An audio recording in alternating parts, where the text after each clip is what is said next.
cette conférence sur la tech au service de l'éco-responsabilité.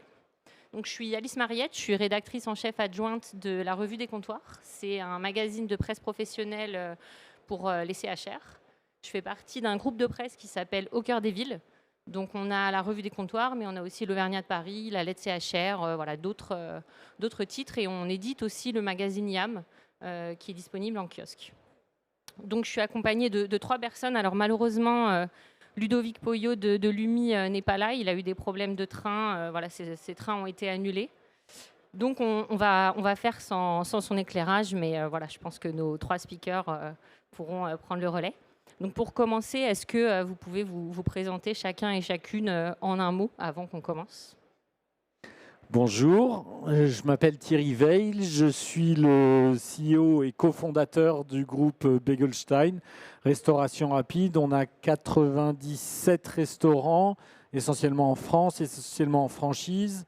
Et on a la spécificité d'être à la fois franchiseur et fournisseur. Donc j'ai un centre de production à Pantin où je fabrique tout ce que je vends et que j'expédie tous les 2 jours dans mes 100 restaurants. Bonjour à tous. Ça marche? Oui, c'est bon, on est bon. Nathan Gouin, donc moi je suis Climate Engagement Manager chez Greenly, qui est un bien grand mot pour vous dire que je suis commercial. Donc je travaille du coup chez Greenly, on fait des bilans carbone pour les entreprises. Je vais pouvoir vous présenter un petit peu plus ça en détail. Mais donc aujourd'hui on a plus de 1000 clients et on est la plateforme numéro 1 en Europe. Bonjour, moi je suis Maude Christophe, directrice commerciale chez Voxel. Voxel, c'est une plateforme, c'est un logiciel en fait de facturation électronique et de paiement électronique implanté à Barcelone. Voilà. Parfait, merci beaucoup. Alors, c'est sûr que là, on est sur un sujet vraiment important, l'éco-responsabilité, c'est même le thème du salon. Donc, sans tout vous raconter sur l'éco-responsabilité, j'avais quand même ce chiffre qui est sorti de l'étude Food Service Vision pour le salon, qui dit que 56% des Français seraient prêts à payer plus cher pour aller dans un restaurant éco-responsable. Donc ça nous montre bien quand même qu'il y a un engagement de la part de la clientèle.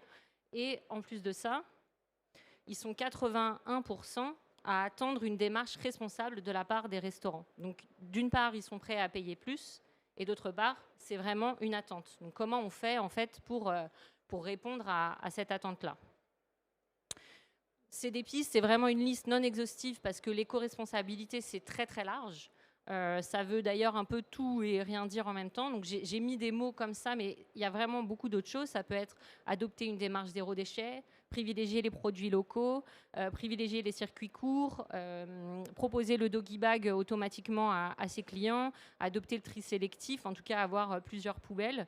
Avec la fin du ticket de caisse, essayer de repenser un petit peu les systèmes de facturation pour essayer qu'ils soient plus vertueux, avoir son propre compost et d'une façon globale réduire son empreinte carbone.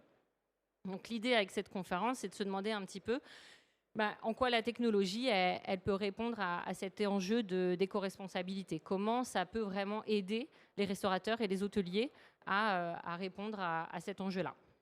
Alors, dans un premier temps, je vais donner la parole à Thierry pour que vous nous racontiez un petit peu comment ça se passe chez vous, quel est le constat. D'un côté, l'importance de l'éco-responsabilité, puis de l'autre, qu'est-ce que vous avez mis en place pour essayer de répondre à cet enjeu ?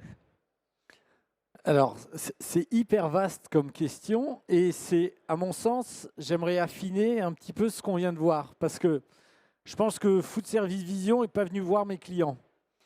C'est assez dingue de voir comme l'éco-responsabilité est dans la conscience de chacun, ou en tout cas a fait un grand pas chez chacun, mais elle n'est pas encore dans le portefeuille de chacun.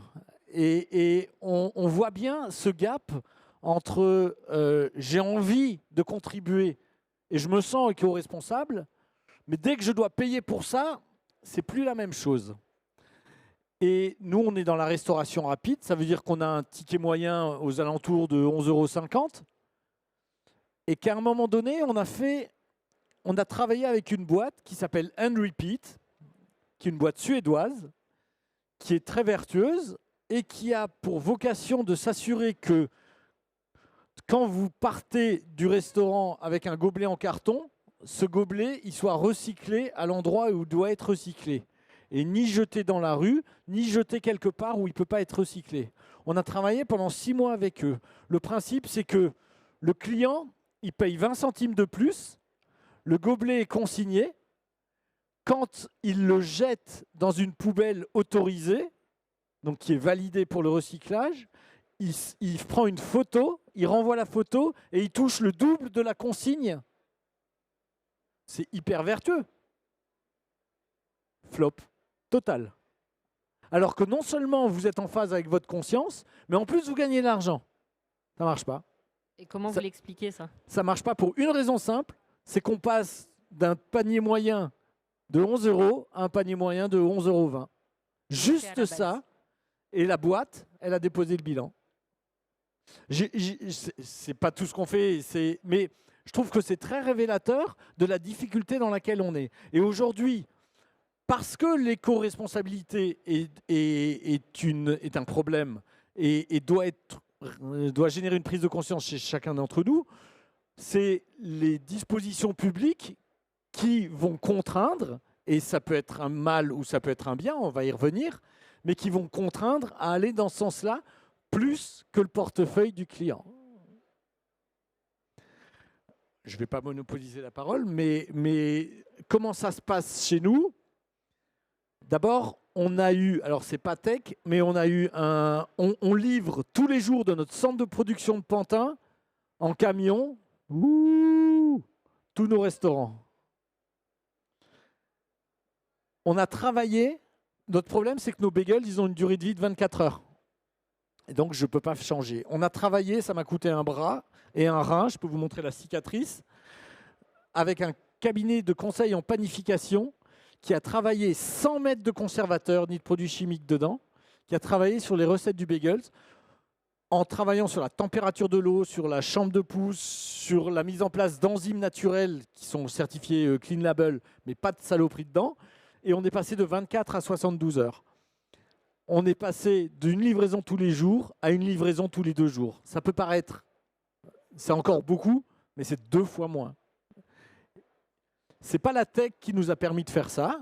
On fait plein d'autres choses avec la tech, je y reviendrai après, mais on a une prise de conscience de tous les clients. Moi, je travaille avec des franchisés. Un franchisé, c'est un entrepreneur qui a mis les économies d'une vie sur la table. Il se retrouve aujourd'hui dans un environnement où il paye 6 fois plus son électricité, où il y a 20% d'augmentation de ses matières premières, où le client n'est pas prêt à payer plus et où il est coincé dans tout ça. Et on lui demande, maintenant, mets en place des choses pour être éco-responsable en plus. C'est compliqué. Et justement, est-ce qu'ils l'entendent, cette notion d'éco-responsabilité, l'importance que ça a? Ils ne sont pas proactifs pour ça, mais ils l'entendent parce qu'ils comprennent que c'est un besoin.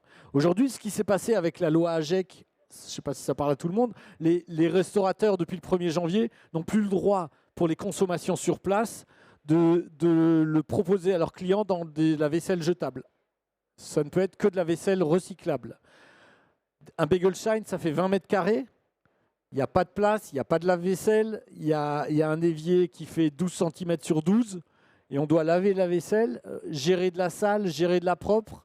Avant que les éboueurs nous fassent chier, il fallait gérer en plus les sacs poubelles. Et comment on intègre ça avec une dimension économique qui est super tendue, avec une prise de conscience, c'est compliqué, mais c'est aussi vertueux. Et le fait de dire on est obligé de le faire nous pousse aussi à raisonner différemment. Comment vous avez fait, juste en un mot, pour ce cas-là qui est assez récent finalement? On a travaillé avec un cabinet de conseil aussi, pas en panification, mais la mise en place de la loi AGEC, parce que on a mis en place une expérience client qui est différente. Le client est maintenant obligé de venir rendre les verres sales ou les assiettes sales, alors qu'avant, il les foutait dans une poubelle. Ça fait 3 pas dans une boutique de 20 mètres carrés, mais ça change tout.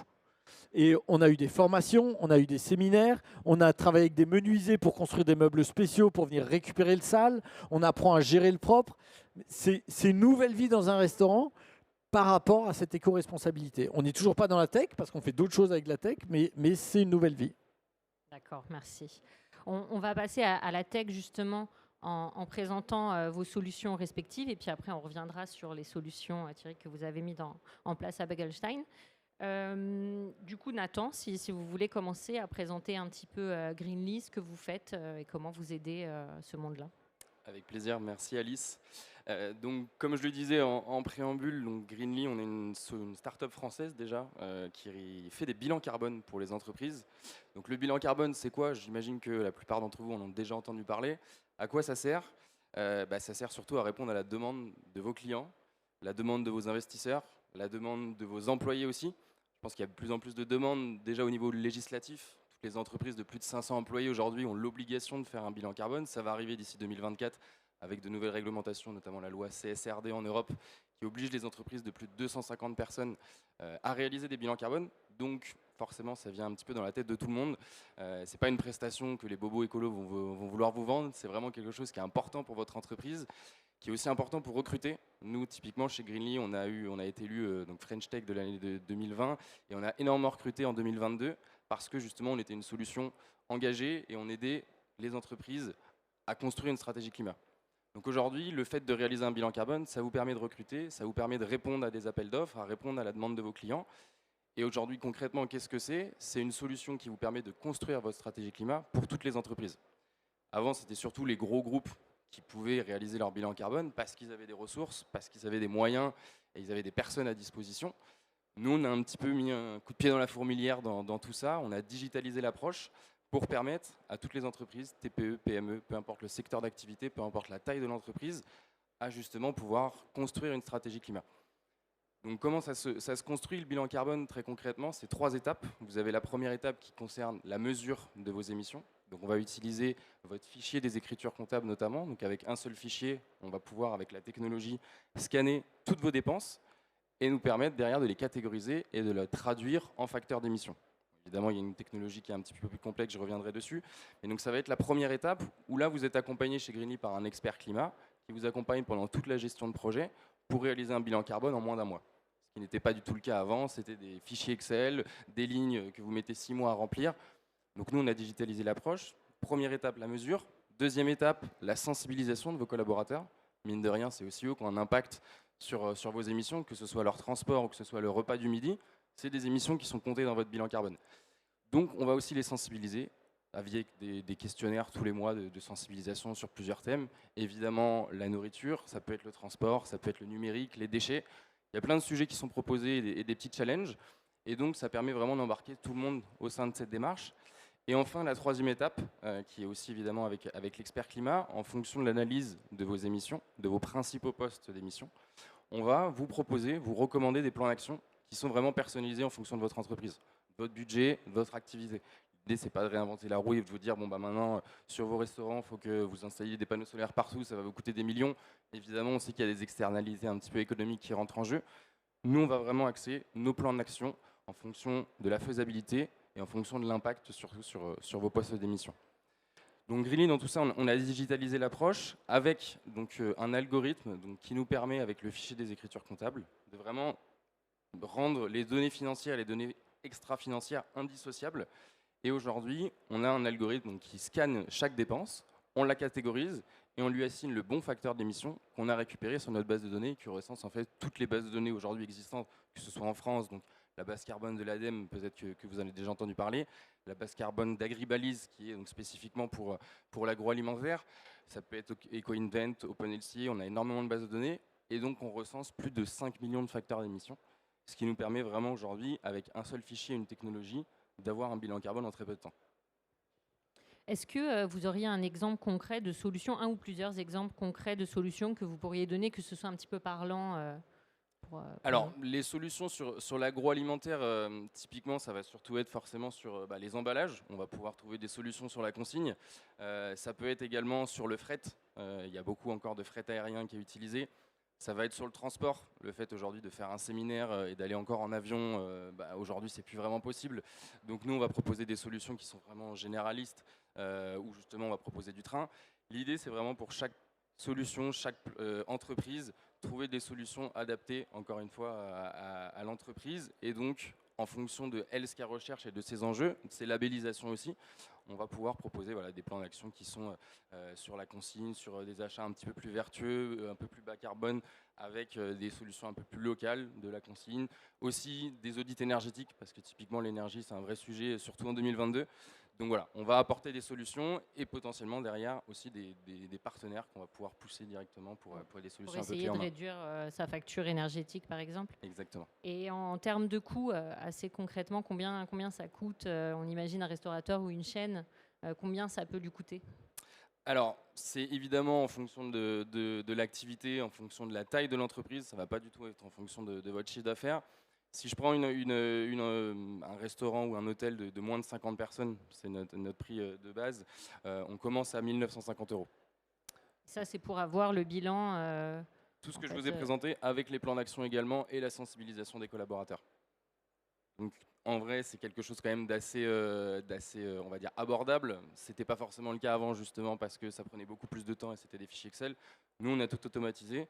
On se connecte aussi directement au logiciel comptable, aux fournisseurs cloud, au logiciel d'achat, pour vous faire gagner énormément de temps, pour vous faire un gain de productivité. Et nous, forcément, de notre côté, on gagne aussi du temps et donc on vous fait économiser de l'argent.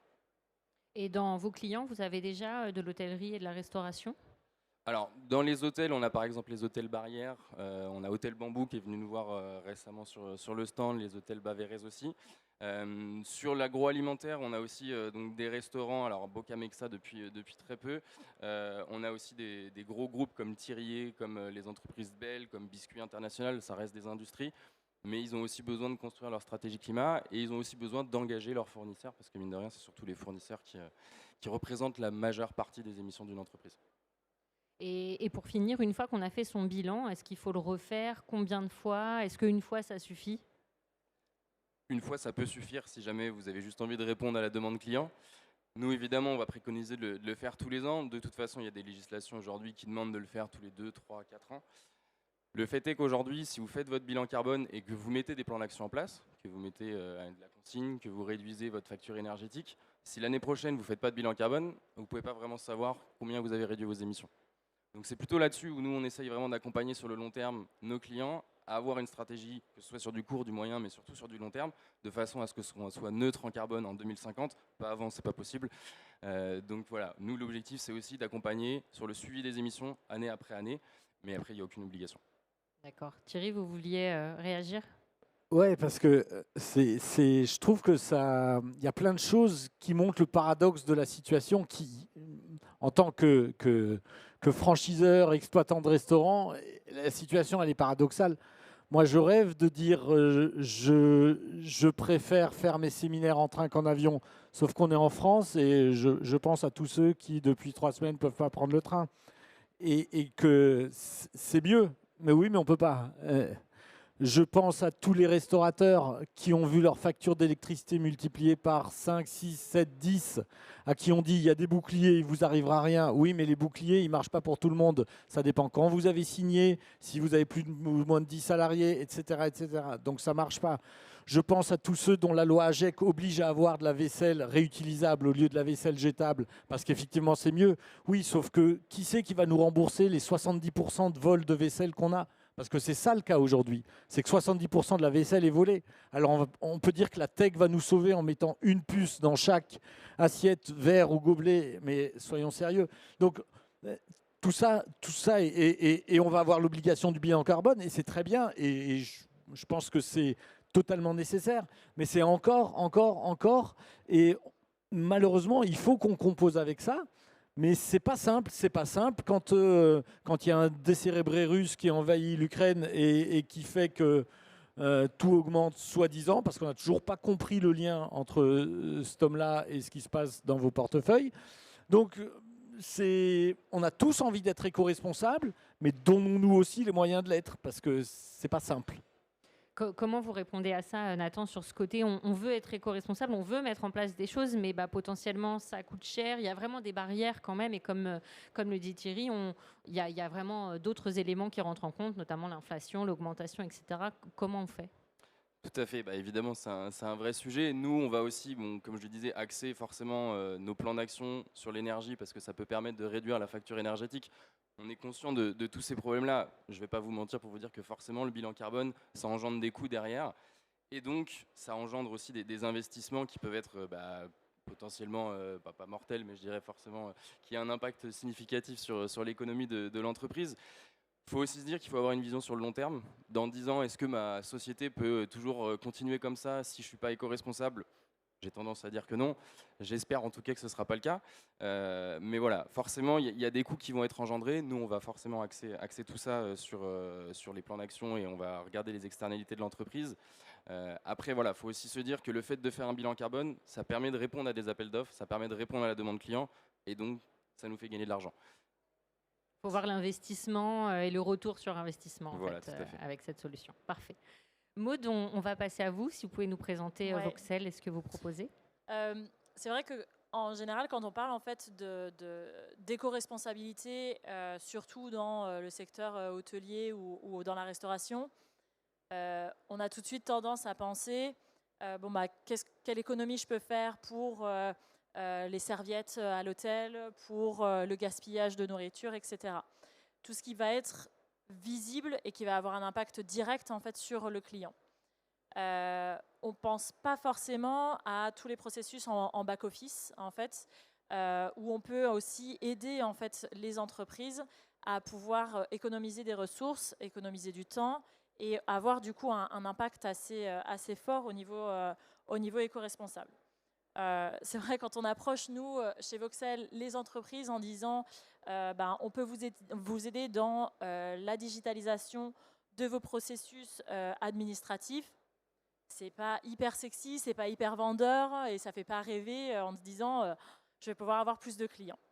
Mais c'est vrai que en fait, quand on parle de ça, on va parler forcément de digitaliser, que ce soit la commande, le bon de commande, le bon de livraison, la réception de marchandises et les factures.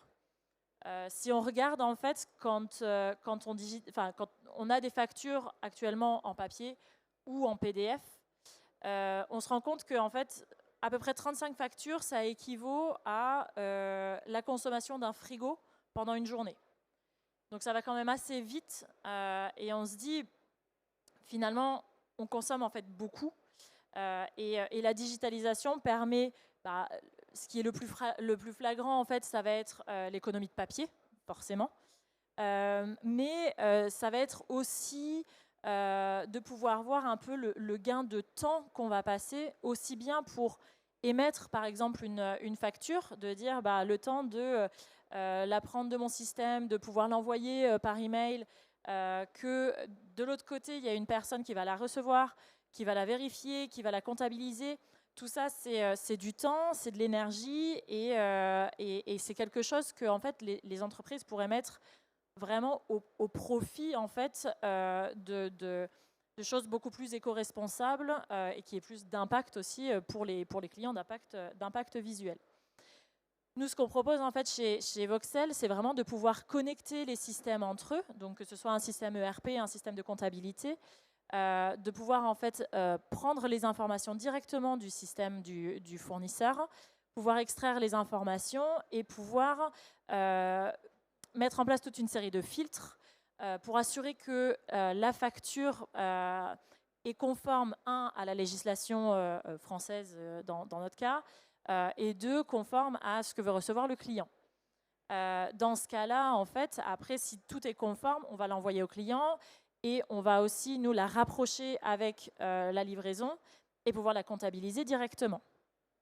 Donc, tout ça, en fait, ça permet de pouvoir avoir aussi un impact sur, on n'a plus d'envoi par email, il n'y a plus de PDF, on va aussi pouvoir les consulter en ligne en temps réel.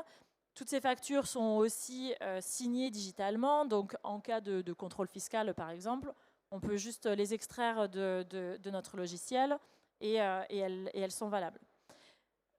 Ce qu'on voyait par exemple, on a fait justement toute une analyse avec un de nos clients et on voyait par exemple un hôtel moyen en France, actuellement par mois, il peut digitaliser et il peut sauver, disons, l'équivalent de l'empreinte carbone que peut avoir un vol entre Paris et Toulouse par mois. Donc c'est assez flagrant en fait, et c'est quelque chose où on se dit, on ne va pas forcément le communiquer au client forcément dans sa chambre d'hôtel, on va plutôt lui dire essayons de sauver de l'eau, essayons de ne pas changer les serviettes tous les jours. Mais par contre, que l'hôtelier se rende compte ou que le restaurateur se rende compte que en fait, tout ce que j'ai fait en amont, tout ce que j'ai fait derrière, ça a un réel impact pour moi, pour la planète et au niveau des coûts aussi pour lui, quoi.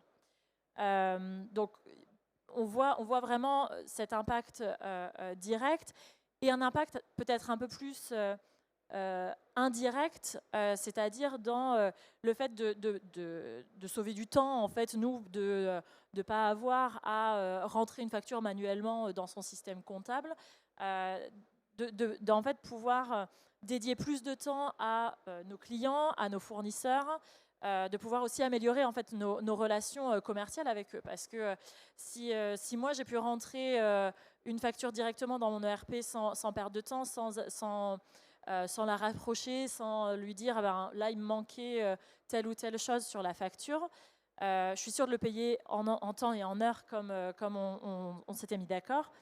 Et du coup, de prendre plus de temps avec lui plutôt que de parler de la facture qu'on a oublié de payer il y a 2 mois. Donc, ça a un impact un peu plus indirect aussi sur nos relations qu'on a avec nos clients et nos fournisseurs. En fait. D'accord, et du coup, même question un peu qu'à Nathan sur le coût, en termes de coût et d'investissement pour l'hôtelier ou le restaurateur, comment vous vous situez ? Alors, au niveau des coûts, ce qu'on a pu voir, en fait, c'est qu'on calcule à peu près 1,10 € par facture qui ne sont pas digitalisées. D'accord ? Donc, entre le coût du papier en lui-même, du transport, et le temps passé pour pouvoir analyser la facture et la rentrer dans nos systèmes, on est à peu près à 1,10 €. Quand on parle de factures digitalisées, en fait, nous, on est à peu près à un coût entre 20 et 25 centimes par facture. Donc, en fait, il y a aussi une très forte réduction aussi des coûts pour les restaurateurs et les hôteliers, en fait, là-dessus. Ouais. Comment vous avez calculé cette différence ? C'est vraiment énorme. Oui, on avait pris un audit en fait avec une chaîne hôtelière justement où on a analysé énormément toutes les factures qu'ils avaient et en calculant le temps aussi, le taux horaire de la personne qui va rentrer la facture manuellement, etc. Donc, actuellement, il y a beaucoup d'hôteliers ou de restaurants qui utilisent votre solution ? Oui, alors nous, on est une société espagnole, mais c'est vrai qu'en France, on peut noter Accor, par exemple. On a aussi Danone qui nous utilise aussi bien pour la réception et l'émission de factures. Enfin, voilà, donc on a des gros groupes. Après, il y a des plus petits groupes aussi en Espagne et un peu partout. Ouais. Vraiment des indépendants qui peuvent faire appel à vous ? Tout à fait, tout à fait. C'est vraiment une solution qui s'adapte à tout le monde et c'est vraiment en fait d'arriver à prendre conscience de l'importance et de l'impact qu'on peut avoir d'un point de vue éco-responsable. Donc oui, ça s'adapte vraiment à tout le monde. Ouais. Parfait, merci. Et donc concrètement, je vous repasse la parole Thierry sur vous à Bagelstein. Comment la tech vient s'insérer un petit peu pour vous ? Il y a eu différents aspects. Il y a eu dans l'architecture et la conception des boutiques, on a grandi avec des menu boards, donc des tableaux qui présentaient les menus et l'offre. Et nous, on a un gros dynamisme de renouvellement de l'offre et ça nous obligeait à refaire des menus boards régulièrement. Donc c'est de l'impression, c'est du papier, c'est du transport de papier. Et une des premières choses qu'on a fait, c'est de remplacer ça par des écrans. Ça peut paraître anodin, mais le bilan carbone, je n'ai pas encore utilisé les services de Nathan, mais franchement, ça a été violent parce qu'on change nos offres tous les mois. Donc, 100 restaurants x 12 mois, ça commence à faire beaucoup de choses en transport. C'est un des points.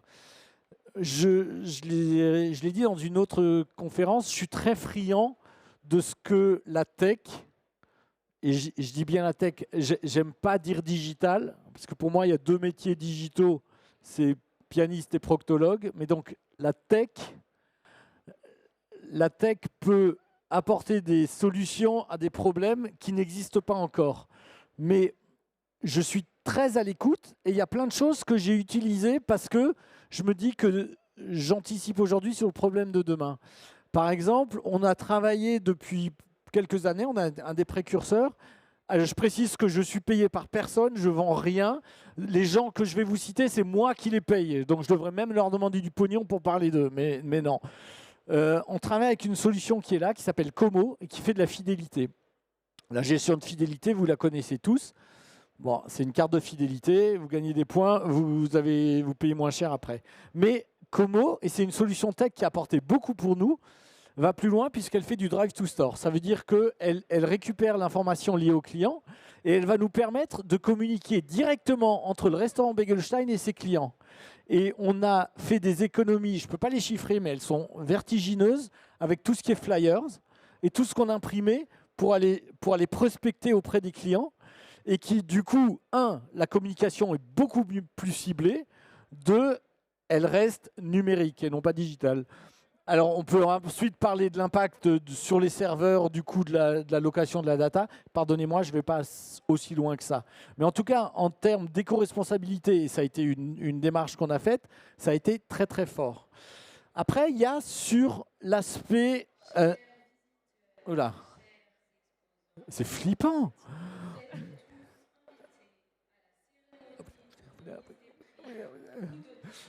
Après, il y a l'aspect...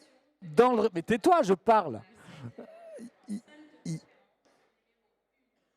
Après, il y a l'aspect lié à la gestion du restaurant. Alors là aussi, nous, on travaille qu'en ultra frais. Donc, on est livré tous les 2 jours. On n'a que de l'ultra frais, on n'a pas de surgelé et on travaille beaucoup sur la notion de ce qu'on jette. Alors, ce qu'on jette, premièrement, on travaille beaucoup avec des acteurs qui sont devenus incroyablement populaires et heureusement, genre Too Good To Go, qui va récupérer les invendus pour les redistribuer. Mais il nous arrive quand même, malgré tout, d'avoir à jeter des choses et on limite ces déchets parce qu'on travaille beaucoup plus sur la prédiction.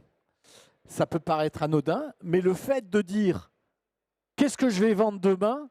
forcément me fait mieux acheter et forcément me fait mieux gérer. Il y a des acteurs qui sont ici, il y a Impulse, il y a Full Soon, qui sont des acteurs de la prédiction de vente et qui vont vous dire, ils analysent toutes vos données et ils vont vous dire, demain, jeudi 16 mars, voilà ce que tu vas vendre. Parce que je sais ce que tu vends en moyenne au mois de mars, ce que tu vends tous les jeudis, ce que tu vends quand il fait 12 degrés, il va faire 12 degrés demain, ce que tu vends quand il y a un match de foot le soir. Et comme il connaît toute la data, il va pouvoir me dire, sur les 10 000 € que tu vas faire demain, il y a 28% au saumon fumé, 14% au poulet, 13% en végétarien, etc., etc. Et donc, tu as besoin d'acheter tant de saumon, tant de poulet. Et putain, ça marche. Ça veut dire que c'est fiable à 95%. Et donc, ça permet d'adapter beaucoup mieux les achats aux ventes qu'on va faire. Et là encore, c'est hyper responsable parce qu'on jette moins, on transporte moins et on consomme moins. Merci pour tous ces exemples. Un mot quand même sur le côté, la tech répond à des choses dont on n'a pas besoin. Là, l'éco-responsabilité, c'est quand même très, très concret, très actuel aussi.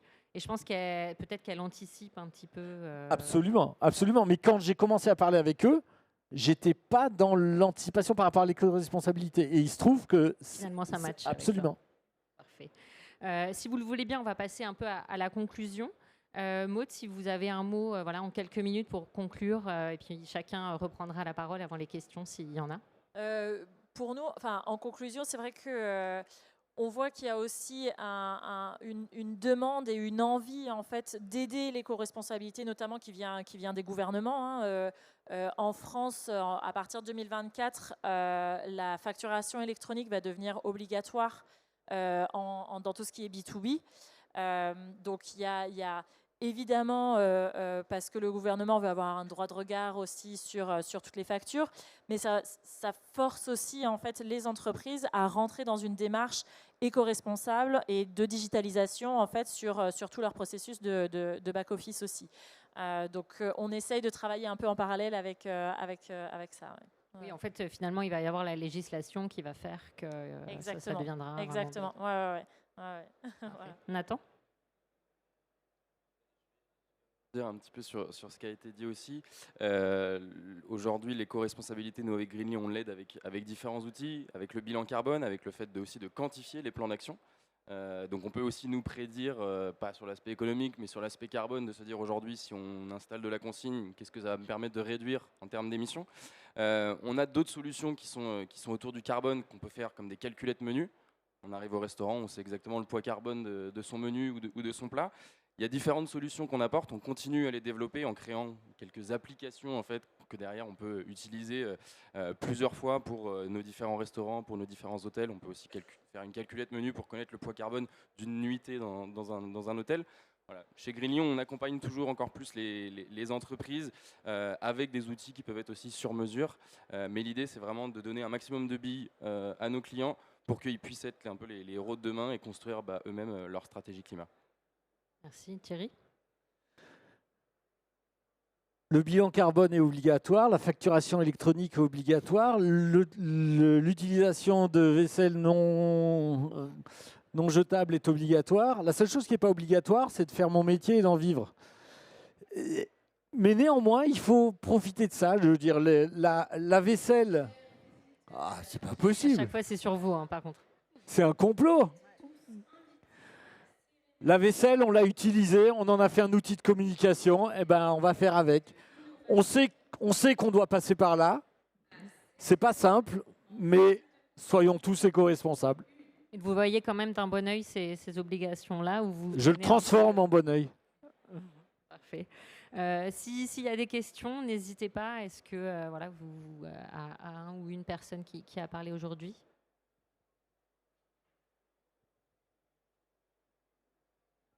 Sinon, j'avais une question quand même sur le côté clientèle, puisqu'on a parlé vraiment côté restaurateur, hôtelier. Ça peut être l'un de vous, comment c'est pris, que ce soit la facturation, que ce soit après le bilan carbone, ou vous, quand justement vous donniez l'exemple au début sur les 20 centimes en plus et tout ça, comment c'est pris par les clients finalement?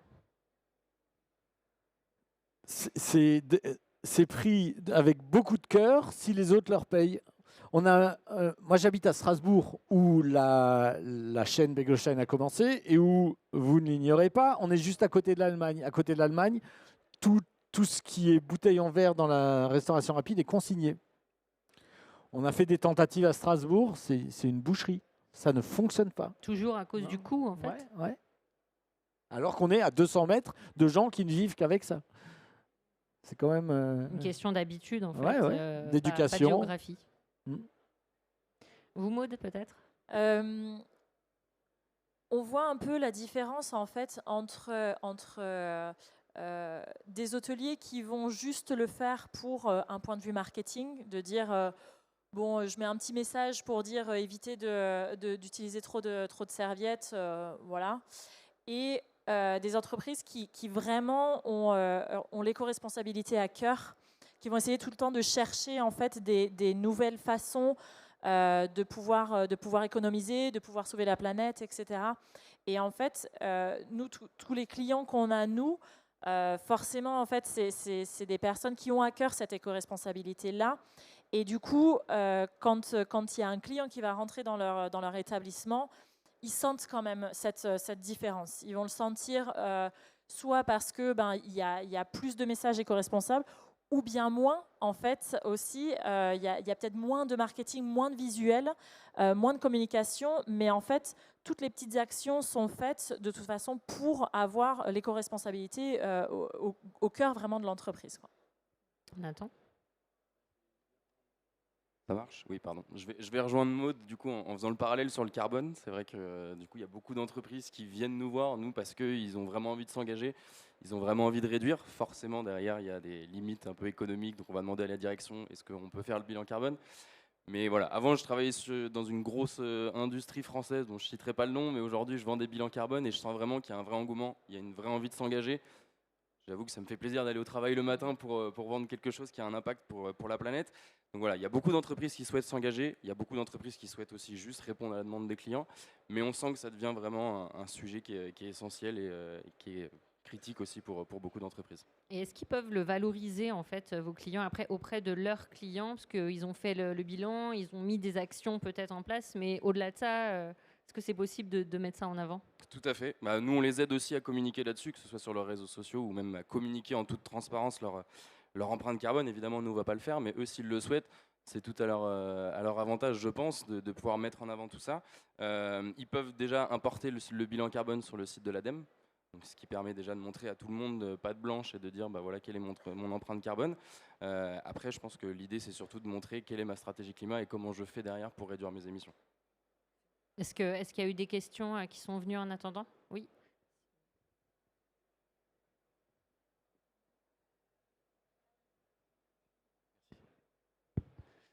Bonjour, je suis Mathieu. J'ai une question peut-être pour Nathan ou pour Thierry plutôt. Côté bilan carbone, est-ce que vous savez mesurer, je pense à la livraison en particulier, des hubs qui vont vers les restaurants, quand il y a plusieurs sites. On est passé maintenant à la batterie, à l'électrique de plus en plus. Est-ce que vous savez, de manière assez précise, ou en tout cas de s'en rapprocher, de voir l'hydrocarbure versus la batterie est-ce qu'il y a un conseil à donner de ce point de vue-là? Parce qu'il y a un engouement vers la batterie, évidemment. Est-ce que c'est si bon que ça, la batterie, finalement? Est-ce que vous savez le mesurer? Faire un petit focus là-dessus, très ouvert. Juste pour te dire que nous, on dépend, c'est pas internalisé, c'est les sous-traitants transporteurs. Et on l'a demandé, il n'y en a aucun qui fonctionne en batterie. Donc, oui, savoir exactement, savoir où on va dans cette dynamique, parce que c'est un gros sujet. On va nous aller quand même dans cette précision-là, surtout si vous nous dites qu'en effet vous utilisez des transporteurs qui utilisent l'électrique. Nous déjà on a l'information via votre comptabilité, on a l'information avec le libellé, sinon c'est votre transporteur directement qui peut avoir cette information. Il y en a de plus en plus au niveau du fret qui vont vous donner à la fin de l'année le poids carbone de tous les transports qui vous ont fourni. Sinon nous on va rentrer en précision. Évidemment on va utiliser la technologie pour aller très rapidement dans le calcul de vos émissions. Derrière, on est assez flexible en fonction du temps que vous avez et aussi en fonction des données que vous avez à disposition, de rentrer encore plus en précision, notamment justement sur ce transport, pour faire en sorte que votre bilan carbone soit le plus précis possible et surtout que nous, derrière, on ait aussi des plans d'action associés. En effet, si on se rend compte que votre transport il est uniquement à l'essence, on aura des solutions un petit peu plus électriques à vous proposer et en effet, l'électrique, ça a quand même un impact significatif pour réduire vos émissions. Donc c'est un argument dans le cadre d'un RFP, s'il faut y répondre, de dire que l'électrique est un argument qui va dans le sens de l'avenir. Tout à fait. Ok, c'est très ouvert, mais c'est un sujet de fond pour moi, pour nous tous, je pense. C'est que l'électrique, on le sait, il faut aller chercher du cobalt, il faut aller exploser des mines. C'est un vrai sujet, je veux dire, de comparaison, sur lequel il est possible qu'on manque peut-être encore un peu d'informations, mais j'ai besoin d'infos. A priori, de valoriser l'électrique, c'est mieux que de valoriser l'hydrocarbure. Largement. Je vous réfère au dernier article de Bon Pote. Je ne sais pas si beaucoup connaissent Bon Pote récemment, qui a sorti un super article qui est hyper documenté. Je pense que voilà, Thomas Wagner, qui met des tacles un peu assez régulièrement au gouvernement, propose vraiment des articles qui sont très très complets et je pense que vous trouverez un peu d'informations. En effet, le fait d'extraire des métaux rares pour créer des batteries, c'est très carboné. Donc la fabrication de la voiture électrique est plus carbonée qu'une voiture thermique. Mais au bout de 5 ans, vous l'avez réduit. Même moins, si c'est au bout de 200 km, je crois, que vous réduisez vos émissions avec l'électrique.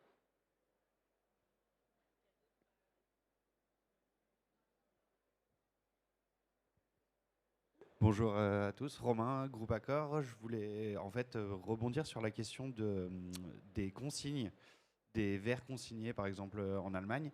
Et évidemment, quand on essaie de mettre des nouvelles choses en place, comme obligatoirement mettre les factures électroniques ou les choses comme ça, évidemment, c'est toujours plus à mettre en place et on demande toujours plus aux mêmes acteurs. Mais d'un autre côté, est-ce que la contrainte gouvernementale n'est pas la solution et permettrait justement de faire passer tout le monde à arrêter les bouteilles en plastique, par exemple, comme vous êtes tous en train de boire de l'Évian? C'est franchement clair. Honnêtement, si je n'avais pas eu depuis le 1er janvier l'obligation d'utiliser de la vaisselle réutilisable plutôt que des gobelets en carton pour la consommation en restaurant, je ne le ferais pas. J'ai dû faire des investissements entre 10 et 40 000 euros one shot par restaurant pour pouvoir me conformer. Ce n'est pas de gaieté de cœur.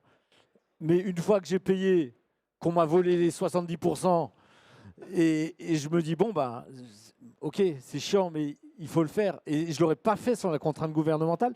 Et c'est bien que la contrainte gouvernementale existe. Après, je l'ai transformé en objet de communication et ça devient un support et on rebondit avec ça et c'est pas plus mal. Mais c'est compliqué, c'est contraignant et c'est indispensable. Merci.